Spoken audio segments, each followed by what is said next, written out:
Cyril Ramaphosa's economy hasn't been kind and has often left me considering yelling 100 Rand 93 at the petrol station. As much as this would give me more liters per rand, I find myself thinking of what impact that the fuel grade will have on my car's engine and its performance. Which leads me to this. What is the difference between 93 and 95? One could argue that there's barely any difference, in the same manner that a baddie on a budget will say Bernini and Ice Chopay are the same thing. And the common myth is that 95 is better than 93. Let's discuss the difference in fuel grades that we have in South Africa. And without wasting time, let's get into it. So what are the different fuel grades in South Africa? The different fuel grades that are commercially available in South Africa are unleaded petrol 93, unleaded petrol 95, diesel 50 ppm and diesel 10 ppm. Though the fuel grades are not limited to these, as the above mentioned are simply commercial and more specialized grades are available. For example, aircrafts use avgas or jet A1, whilst race cars use a higher octane of unleaded petroleum ranging between 98 and 120.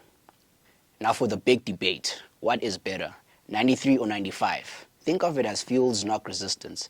The higher the number, the better it can handle pressure without prematurely exploding in your engine. And trust me, premature explosions, not a good thing. Though engine knock may not only be the result of petrol grade, but may occur due to the engine design, and most cars have been designed to drive comfortably without any knock using 95 at the coast and 93 inlet. But if you're driving a high-performance turbocharged engine and pushing it close to its limits, 95 octane can give you a small boost in performance and improve fuel efficiency. However, how much of a difference it really makes depends on your engine's design and your driving habits.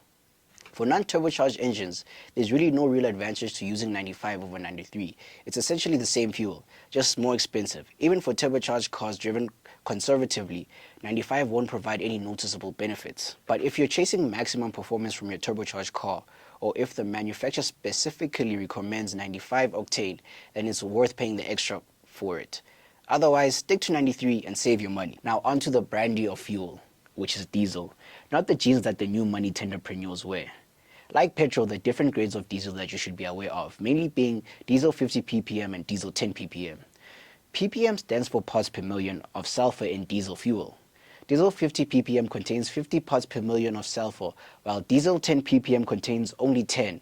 But why does this matter? The amount of sulfur in diesel affects engine performance and maintenance.